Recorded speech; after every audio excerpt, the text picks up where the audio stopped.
اللہ رب العزت ارشاد فرماتا ہے یا ایھا الذین آمنو، اے ایمان والو. بولیے اللہ نے کیا فرمایا؟ اے ایمان والو. خطاب مومنوں سے اللہ فرما رہا ہے، خطاب مسلمانوں سے اللہ فرما رہا ہے، خطاب ان سے ہو رہا ہے جو اللہ پر ایمان رکھتے ہیں، خطاب ان سے ہو رہا ہے جو رسول پر ایمان رکھتے ہیں، خطاب ان سے ہو رہا ہے جو آسمانی کتابوں پر ایمان لائے، فرشتوں پر ایمان لائے، تقدیر پر ایمان لائے، اور موت کے بعد اٹھائے جانے پر ایمان لائے، قیامت کے دن پر ایمان لائے. ان سے اللہ خطاب فرما رہا ہے یا ایھا الذین آمنو کتب علیکم الصیام، ہم نے تم پر روزوں کو فرض فرمایا ہے. کیا کیا ہے؟ ہم نے تم پر روزوں کو فرض فرمایا ہے. کس پر؟ مومنین کے اوپر اللہ نے روزوں کو فرض فرمایا ہے.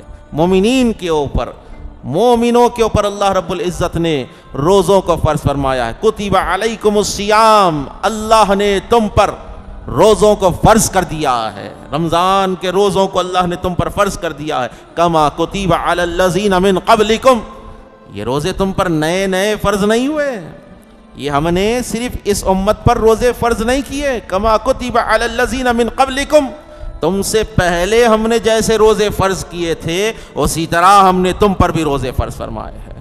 تم سے پہلی امتیں بھی روزے رکھا کرتی تھی، ہم نے اسی طرح تم پر بھی روزے فرمائے ہیں. فرق یہ ہے کہ پچھلی امتوں میں 24 گھنٹے کا روزہ رہتا تھا، پچھلی امت کے روزوں میں جو ہے سختیاں زیادہ ہوتی تھی. اب نرمیوں کے ساتھ، سرکار کے صدقے میں نرمیوں کے ساتھ تم پر ہم نے روزے فرض فرمائے ہیں.